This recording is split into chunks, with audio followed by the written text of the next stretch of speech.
Today I'm going to speak about the rights of the mortgagor, the equity of redemption.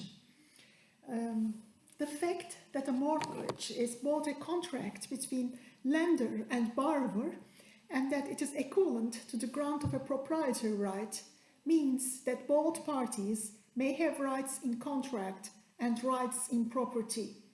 For example, the lender may sue the borrower for a normal contractual debt, and the court of equity is always willing to protect the mortgagor's property rights in the face of unconscionable dealing by the mortgagee. However, one important point should not be forgotten. Whatever the contract says, a borrower under a legal mortgage always retains paramount legal title to the estate they are mortgaging. The owner of a legal freehold or leasehold never conveys all that they have to the lender when the mortgage is created.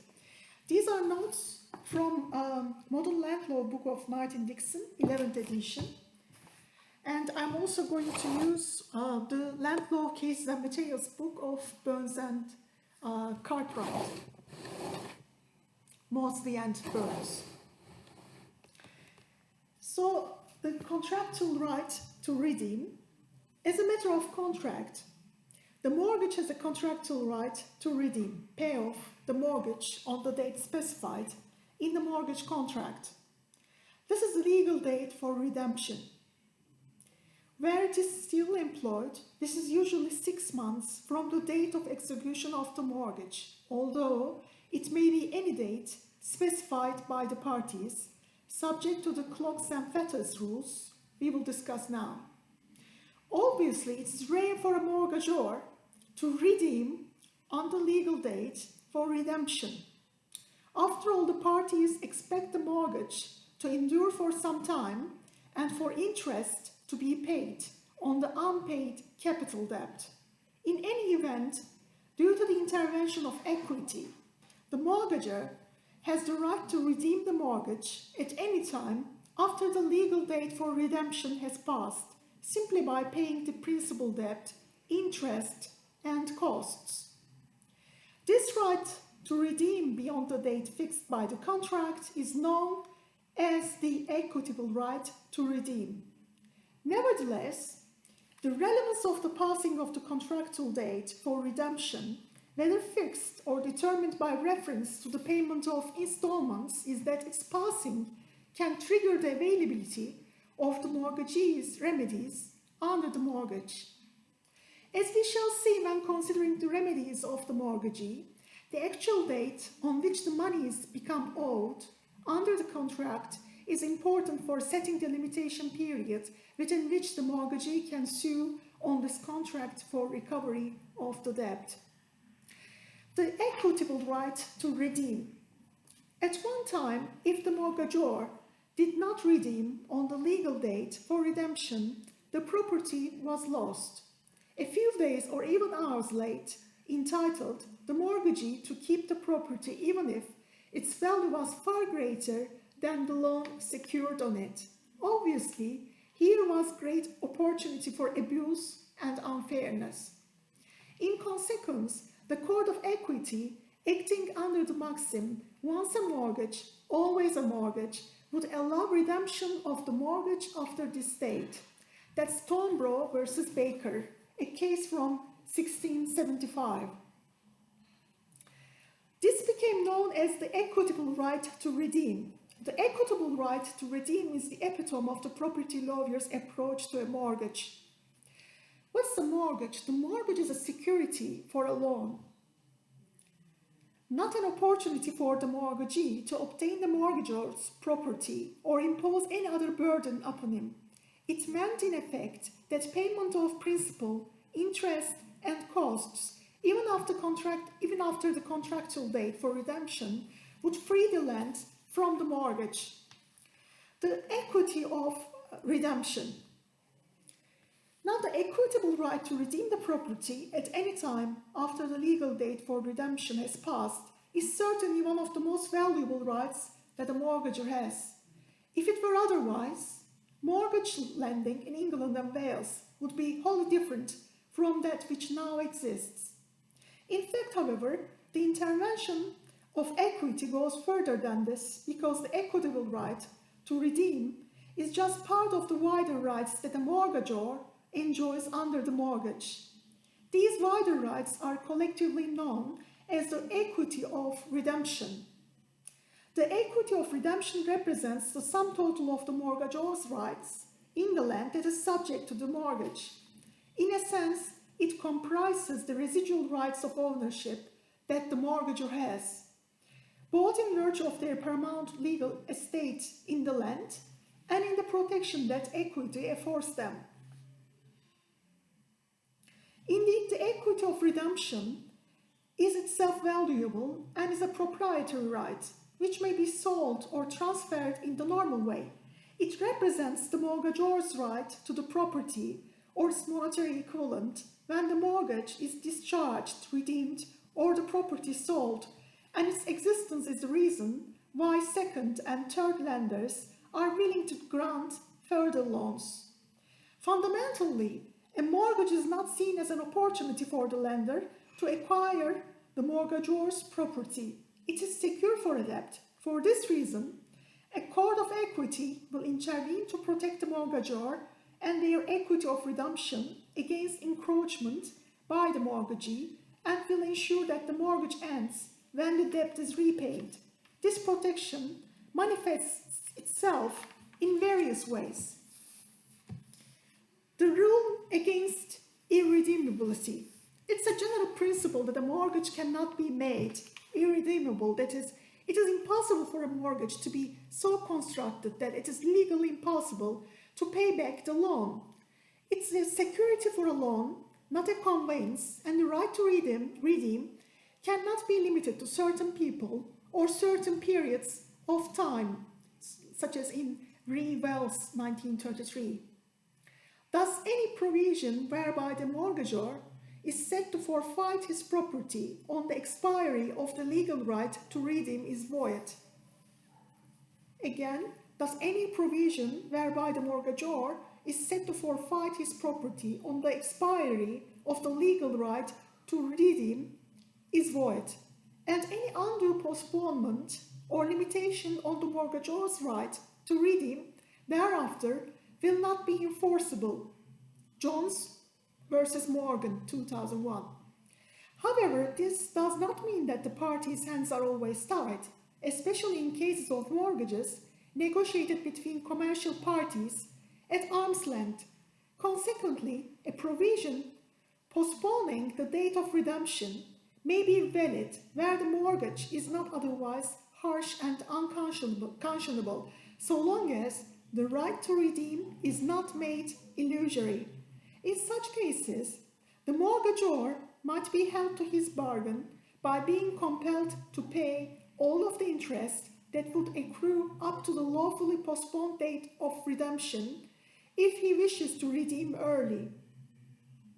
For example, a provision in a mortgage of residential property that the borrowers cannot redeem for 20 years unless they pay an additional percentage, say 15%, as a redemption fee is likely to be void as tending towards irredeemability.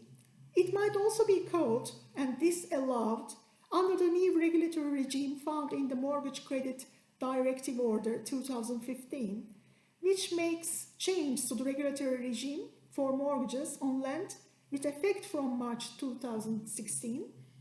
A similar provision in a mortgage between Powerful Industries plc and Megabank plc might be permitted and would not be called by the Mortgage Credit Directive Order 2015.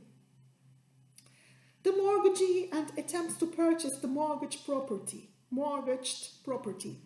A provision in a mortgage contract that provides that the property shall become the mortgagee's or which gives the mortgagee an option to purchase the property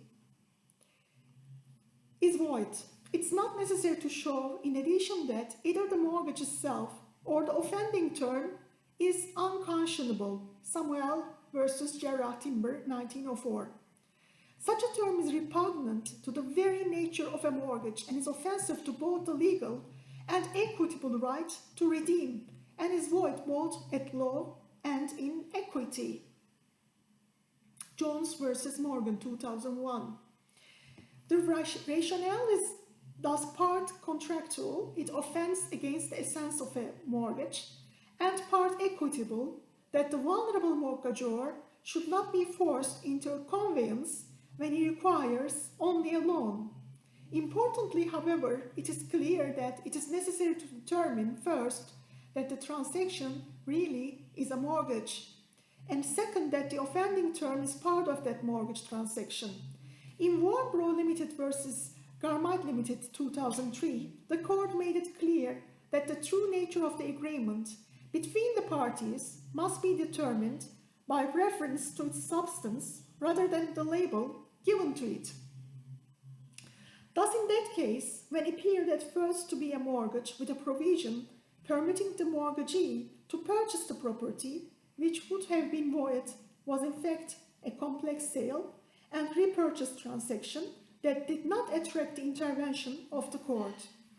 Second, an option to purchase the property given to the mortgagee in a separate and independent transaction can be valid, provided that it does not in fact form part of the mortgage itself. Reeve versus Lyle, 1902. A mortgage is a mortgage, but separate agreements will be enforced in the normal way. Of course, there may be some doubt as to whether the option to purchase is truly a separate transaction, and its artificial separation from the mortgage is not enough. So in Jones versus Morgan, 2001, a clause in a document executed in 1997 whereby the lender became entitled to a 50% share of the borrower's land after the borrower had redeemed the mortgage was held void, and this was so even though the document was executed some 3 years later than the mortgage.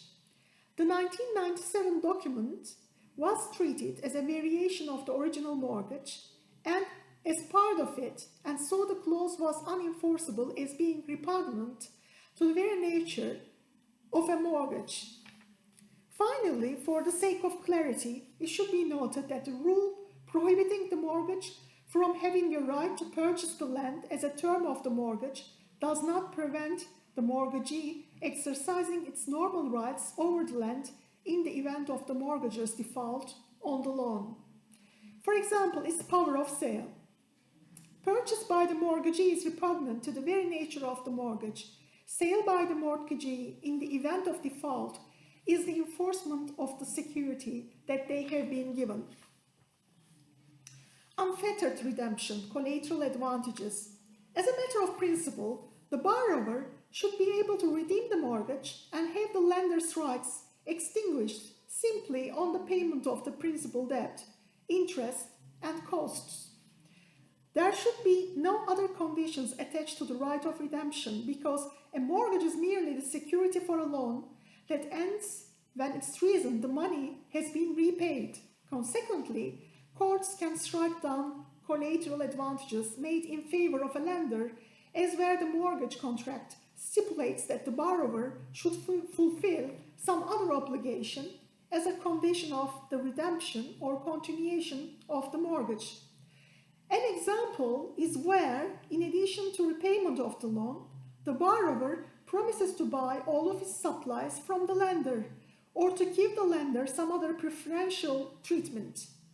Typical cases would be a brewery lender requiring a pub landlord borrower to buy only the brewery's beer, or similar arrangements between oil companies and the owners of the petrol stations. At one time, such collateral advantages were uniformly struck down as being a clog or fetter on the equity of redemption, Bradley versus Carrot, 1903. They were seen as striking at the essence of the mortgage as security for a loan. However, it's now clear that there is no objection to a collateral advantage that ceases when the mortgage is redeemed.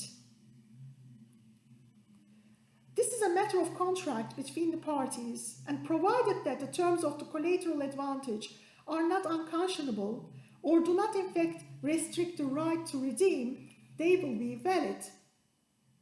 This is a fair outcome given the reality of many commercial mortgage transactions which are more in the nature of a comprehensive tie between borrower and lender than simply about a loan. Indeed, with commercial mortgages made between equal parties at arm's length, Craig Liner versus New Patagonia Meat Co., 1914, suggests that a collateral advantage that does continue after redemption, for instance, a continuing obligation to take supplies from the lender, even though the mortgage has ended, may be acceptable so long as the borrower's land returns to them in the same form that it was mortgaged. It seems that such commercial arrangements are acceptable because they neither restrict the borrower's use of the land as such, nor hinder the redemption of the mortgage. They are truly collateral and therefore not objectionable. It is apparent that this is one area in which the contractual nature of a mortgage may be in conflict with its proprietary nature. As we have been discussing, the extent to which the parties to a mortgage should be able to modify the essential nature of a mortgage and provide additional benefits to the lender is a matter for argument. For example, does it matter if the parties are commercial organizations? And should the same considerations apply to residential mortgages? How far may the parties to a mortgage, especially those with whole armies of legal advisors and accountants, be permitted to change the essential nature of a mortgage from a security for a loan to something outside the realm of property law altogether? Unconscionable terms, unconscionable use of remedies, and unreasonable interest rates. It's also clear that a court has the power to strike down any term of a mortgage, or indeed the whole mortgage, where it is the result of an unconscionable bargain, and irrespective of whether it also amounts to a cloak and fetter, or on the equity of redemption. The basic position is that found in the judgment of Brown-Wilkinson Justice in Multi-Service Bookbinding Limited versus Marden, 1979, to the effect that a term will be unconscionable and hence unenforceable where it is in substance objectionable and has been imposed by one party on the other in a morally reprehensible manner. This means in a sense that there must be some impropriety both in substantive term and in the conduct of the party imposing the term that taken together shocks the conscience of the court. An example is an interest rate at such a high level that it renders the equity of redemption valueless, as explained in Cityland Properties versus Dabra, 1968. However, in exercising this jurisdiction, the court is not concerned with excusing a mortgagor from the consequences of a bad bargain, especially if they have had the benefit of a legal advice. Such a deal is the mortgagor's own affair, and a bad bargain or hard terms do not necessarily make an unconscionable mortgage. Thus, in Jones versus Morgan, 2001, the mortgagor had the benefit of legal advice and was able to evaluate the options presented to him, and so even though aspects of the mortgage were struck down on other grounds, the mortgage itself was not unconscionable. It also appears to be the case that a court of equity has an inherent equitable jurisdiction to interfere with a mortgagee's use of its remedies, even if the mortgage itself is not tainted by unconscionability. In the Privy Council case of Çukurova Finance International versus Alpha Telecom 2013, it was held that there was a residual discretion to interfere with a chargee's exercise of its remedies if the use of those remedies was to achieve a purpose unconnected with the recovery of the debt or was otherwise unconscionable. The power to ensure that remedies are used for a proper purpose in good faith is well established. Downsweave Limited versus First City Corporation Limited, 1993, Cooperative Bank versus Phillips, 2014. by the wider jurisdiction to interfere on general grounds of unconscionability has been little used. Indeed, the Privy Council make it clear that this inherent equitable jurisdiction should be exercised very sparingly and was not to be regarded as a new way to interfere with the vast majority of debts secured on property. In fact, Çukurova involved a charge over company shares, not land, and being a decision of the Privy Council on appeal from the British Virgin Islands is not formally binding. Nevertheless, the advice of the Privy Council makes much reference to mortgage cases. For example, Queenel versus Maltby, 1979, and there is no suggestion that the equitable jurisdiction is different in England and Wales from in the British Virgin Islands. It may well be that the exercise of this wider jurisdiction, that is wider than the established power to interfere when a remedy is used for an improper purpose, is very unlikely in the highly regulated world of mortgages of land, but it remains a weapon in the armory of the court. In a similar vein, it also seems from Nash versus Paragon Finance 2001 that a mortgagee, at least a commercial mortgagee, could be under an implied contractual obligation, a limited duty, not to set interest rates dishonestly for an improper purpose, capriciously or arbitrarily, and not in a manner that no reasonable mortgage lender would countenance so-called Wednesbury unreasonableness. However, with due respect to the Court of Appeal in Nash, it is not immediately clear where such a wide principle comes from. A commercial mortgagee is not in any sense a public authority, such as to trigger Wednesbury unreasonableness. And the court gives little authority for the proposition that these implied terms can be imported into the party's mortgage contract. In Paragon Finance versus Pender 2005, a later Court of Appeal accepted the Nash argument in principle, but noted that it did not prevent a lender, for good commercial reasons, from raising interest rates to such a level that borrowers or a class of borrowers might be forced to seek refinancing elsewhere. Consequently, it remains to be seen how far the Nash argument can run. Now, there is another title under equity of redemption, and that is undue influence, and I'm going to discuss that in a separate video. And also another one, restraint of trade and regulating mortgages as financial products, Financial Services and Markets Act 2000, Financial Conduct Authority Mortgage Conduct of Business Regime. That's the subject of another lecture. Thank you for listening.